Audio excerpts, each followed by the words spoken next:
We interrupt this weather for some hot news. Hot news. A brand new heat wave is headed your way. Introducing Riley's Bacon Cheddar Burger. A big, juicy burger topped with 3 sizzling strips of bacon, then smothered in a blanket of melted cheddar cheese. But the hottest news of all is they're now only 99 cents. So catch the wave. It's calling your name. We now return you to your regularly scheduled winter. I wanted a Plymouth Voyager. I wanted a Ford Windstar. So we saw them both at Cleveland. At Cleveland, you can see all the best-selling minivans in one place. We saw the Voyager, Grand Voyager, Windstar, even the Chrysler Town and Country. And Cleveland has them packed with value. Buy or lease, save $4,500 in over 125 minivans with Cleveland's best bottom line deal. Cleveland made it easy. Every van was marked with the sale price. Save thousands on over 125 minivans at Cleveland. Cleveland, we're closer than you think. Who fishes only the deepest Arctic waters? Who's always bringing you something new like these home-style baked fillets? Who tops them with creamy cheddar and Parmesan cheeses and big chunks of veggies? Who also bakes them with crispy breadcrumbs and rich garlic butter? Once your family takes a taste, you'll figure it out. Introducing home-style baked fillets, only from Gordon's. Trust the Gordon's fisherman. Alcohol and drugs may not kill you. They may destroy your marriage or relationships. They may destroy your career or self-esteem. They may even destroy your will to live. Alcohol and drugs may not kill you. They just may destroy everything that's important to you. Over the past 15 years, Glen Bay has helped thousands of people into recovery. Let us help you find the courage to change. Call Glen Bay. Judd Hambrick and Ramona Robinson, weeknights on Channel 3 News.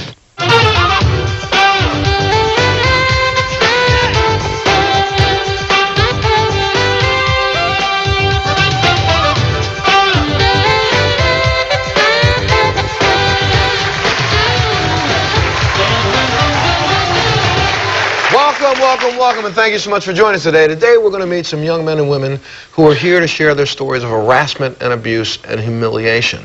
Our guests say that they are all endured this because of race and racism. Please welcome Michael to the show.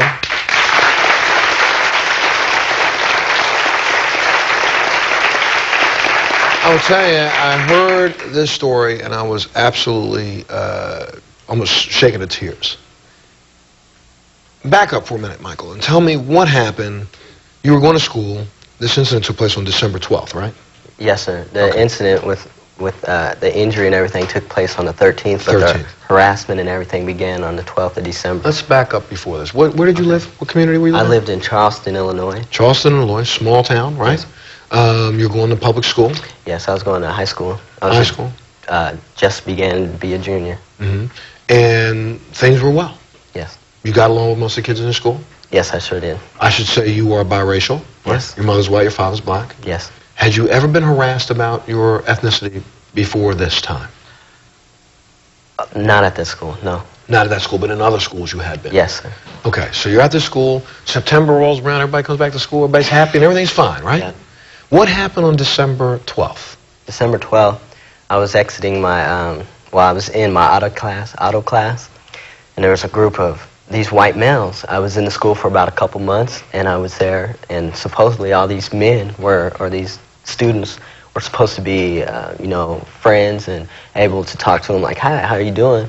But towards the end of class on the 12th, they all got in a group, and the teacher was standing right next to them, and they started saying jokes about what's the difference between a bucket of shit? And they said the bucket. So I lit up like, whoa, I'm saying in my mind, why is this? I'm just saying it. Then they kept going and going. And you said that the teacher was there and observed. Yeah, the teacher was there, like, laughing with them because they were talking about, you want to go hunting, Michael? And I'm like, at that point I got mad, and I was like, how can you guys disrespect my race when I came to the school, not disrespecting any of your races, color, nothing. I just accepted all of you as fellow brothers and sisters. Mm-hmm. You went to work that night, then you go to school the next day. Yes, I go to school the next day, December 13th of '94. Mm-hmm. As I'm walking down the hallway to my study hall class, I just left the cafeteria. I'm walking up. I feel a large push, you know, like, whew. I turned around, and I thought it was one of my friends, so I cracked a little bit of a smile, and that smile completely changed after I saw, you know, big chest and arms, and I just, you know, opened my eyes real big and went, whoa, because at first I didn't know who it was. And then I saw his crooked tooth and his dark circles under his eyes, and I was like, oh, you know. It's that same guy that was at the end. Yeah, at the end. Mm-hmm. So I'm still thinking in my head, he's got all his friends with him behind him, but I'm not, I'm just too, whoa, I got to get to class, you know, the bell's going to ring. So I kept walking, more shoves, and as I turned the corner, he shoved and pushed me up against the wall, and I bounced off the wall. So I'm standing there like this against the wall, well, about a couple feet up from the wall, and as he pushed me, I dropped my bag, and I'm just looking at him straight ahead, and then I started taking off my coat so I could see, you know, I was nervous and scared. I was getting real hot, and because he was, at this time, he was all yelling at me in my face about blah, blah, blah, blah, blah, and I went to take off my coat like this, and I turned just like this to see if there was any of his friends with him. As I did that, next thing you know, I remember I'm on, you know, all fours like this with blood, you know, just dripping, you know, just dripping. And so he had hit you? Yes, he had hit me, and I remember, only thing I remember was I was on my all fours like this, and I saw his foot leaving my face. And the next thing you know, you were in the nurse's office. Yes, the principal. Principal's office. They jerked me up, you know, said something about control yourself, you know, and I'm throbbing. I got to take a little break, and we're going to meet your mother in a second. The principal grabbed him and said, control himself. Let me tell you what had happened. They had busted his eye socket so bad that his eyeball was almost hanging on his cheek. Oh. Michael right now has a steel plate in his head. 3 steel plates in his head. Pins in his jaw. Has an orbital implant to hold his eyeball back in. Can't taste or smell. I have comprehension problems. Comprehension problems. There's Michael in his comprehension problems. If you can see my jaws, like, if you see that my smile is real crooked. Yeah. It took all my dreams, my aspirations, to everything, you know. It wasn't my fault. It just went away. Like, all my memories of my past life, it's like I had to start all over. You know, memories did come back, but I don't feel that I'm not as full as I used to be. And your mother's going to come out and talk in a second. We have to take a little break. But in all this, Michael, I should say to everybody, this guy got how much time for beating you this way? I don't even remember. He got a little bit of 18 jail months, I believe. Of jail time, and then they let him go home for home confinement. But he kept breaking them until they actually threw the book at him a little bit. But knowing if I would have done this to a white person, the minute he was on the ground and bleeding, I'm sure I'd have been rushed by teachers, taken to jail. I know that for a fact. I would have. He was 18. I had just turned 17. All because of the color of his skin. Yeah, all because of this, you know. And I'm glad you're allowing me to let it be told, because I couldn't live with seeing this happen to someone else. I couldn't. Just the fact of what I went through, I couldn't wish it on anybody. Not even my worst enemy. I would not wish it. It's time to stop this, folks. I'm going to take a little break. When we come back, we're going to meet Michael's mom, Lori. And you'll find out that when the school called her, her son is laying in the principal's office and nurse's office. Yeah, with a bucket right here, ice pack and blood and ice water just pouring off his face. But the nurse called him and said, you need to come down to the school. They didn't even call an ambulance for him. They left him at the school. And when the nurse said, your son has been in a little scuffle, and he's about ready to bleed to death. Let me take a little break. We'll be back right after this.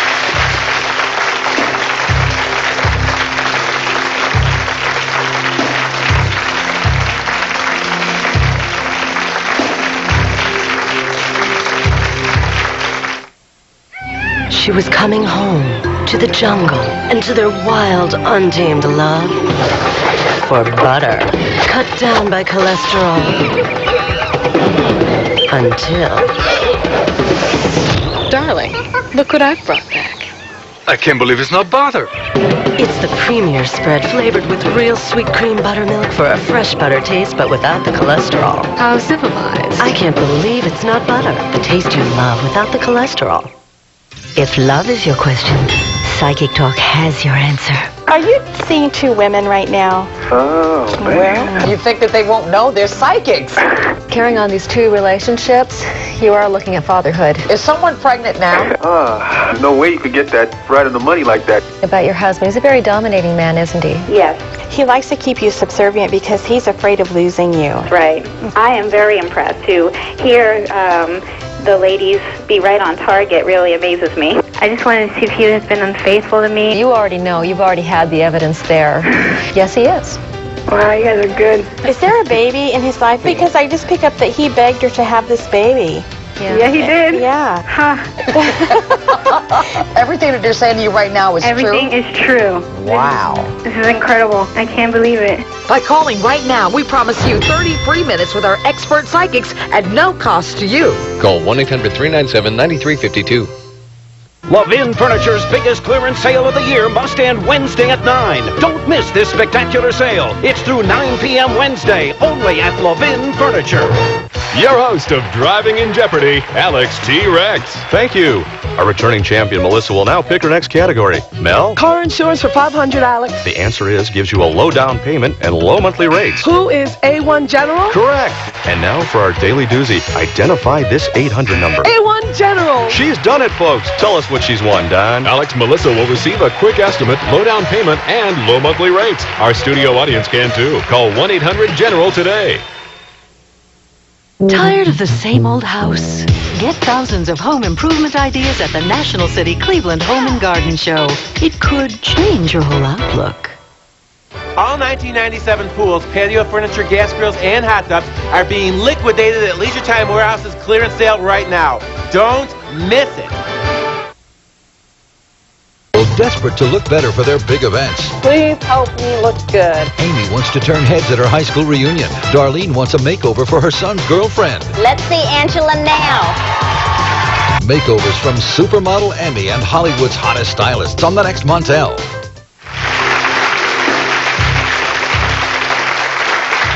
Please welcome Michael's mother, Lori, to the show. Lori, Michael's taken us up to the attack and really after the attack because we know about how much time he spent in the hospital. But let's go that day, December 13th. Where were you at home or at work? I was at home getting ready for work. And my husband was to start a new job that day. And so he was just out gassing up the car and everything. And the school nurse called me. And she talked to me like she knew me forever. I'd never met the woman. She's like, Lori. And I'm like, yes. And she's like, this is so-and-so from the school. And I'm the nurse. And Michael's been in a little scuffle with another student. And when you got to the school, what did you see? Well, we got to the school and we walked in, and his girlfriend at the time and another girl, which I don't know, came running out of the office, and they were just hysterical. When you saw him, what did you see? Oh, my God. When I saw him, I was in shock. I couldn't cry. I couldn't speak. I just stood there. He was laying on I want to say a cot of some sort, okay? And my husband walked in before me, and he saw my husband, and he stood up and he said, Dad, I didn't even know the guy. His face was like 5 times, his right side of his face was like 5 times the normal size. You couldn't see his eye. I mean, it was just, I can't even describe it. My husband was like, where's the other student? Where's the other student's father? Where's the ambulance? Where's this? Where's that? You were in the hospital for a year. Yes. In and out, or? No, I was in intensive care at a hospital. See what happens, I went into the first hospital, and I was there for about an hour. They flipped me over, took x-rays, and then said, we can't fix him. We got to send him to Champaign, Illinois, to Carl Clinic. That's where I'm at right there. And what was the exact amount of time that this young man got for doing this? 6 months. 6 months? He got 6 months for aggravated battery, or maybe it was aggravated assault and battery, and I don't really remember how they worded it. He got a year home confinement. I kept tabs. I was up at his... Why was he never charged with a hate crime? The town of the town. So it was that old kind of justice, huh? Yeah. I gotta take another break. Before I do, please welcome Derek to the show. Racism doesn't just flow in one direction, and we'll find out about that when we come back. We'll take a little break. We'll be back right after this.